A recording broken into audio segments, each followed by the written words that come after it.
তো নমস্কার বন্ধুরা, আমি Jimmy's baby care and parenting চ্যানেলের নতুন একটি ভিডিওর সঙ্গে আপনাদের সকলকে অনেক অনেক স্বাগত।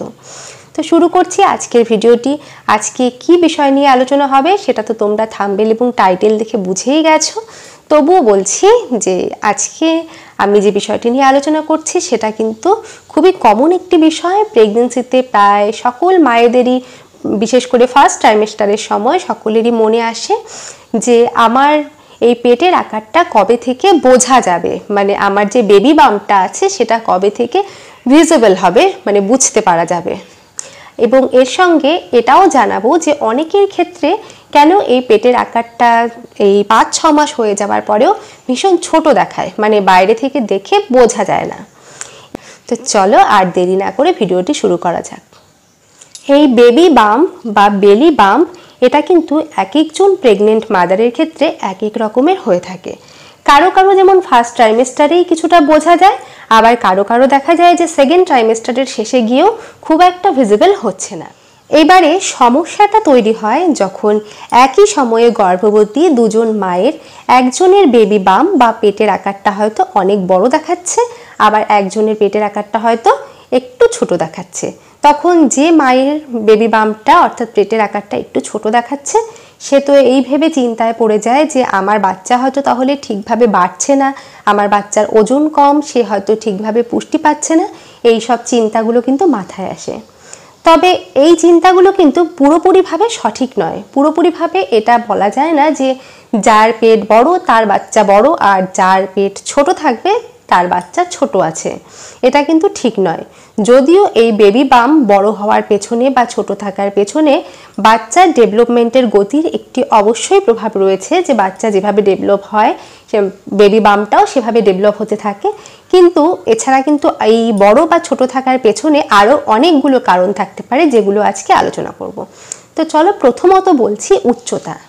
এই উচ্চতাটা কিন্তু বেবি বাম্পের ক্ষেত্রে ভীষণভাবে একটা প্রভাব ফেলে। মানে যে মা অনেকটা লম্বা তার কিন্তু কোমর থেকে পাঁজর পর্যন্ত অনেকটা স্পেস পায় বেবি বাড়ার জন্য, সেক্ষেত্রে কিন্তু তার পেট কম বোঝা যাওয়াটাই স্বাভাবিক।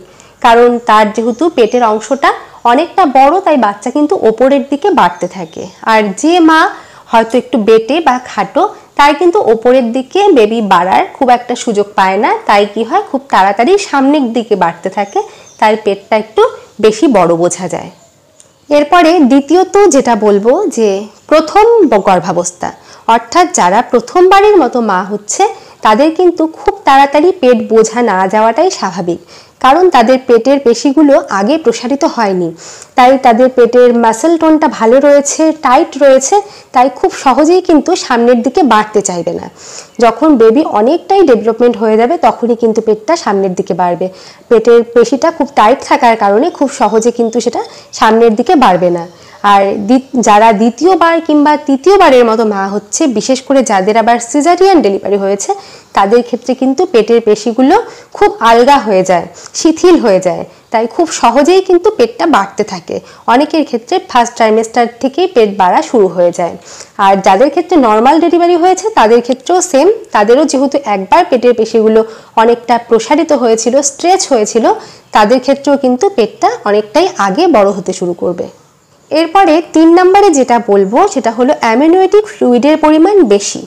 অর্থাৎ জরায়ুর মধ্যে বেবিটা যে জলের মধ্যে রয়েছে সেটাকে কিন্তু বলে অ্যামনিওটিক ফ্লুইড।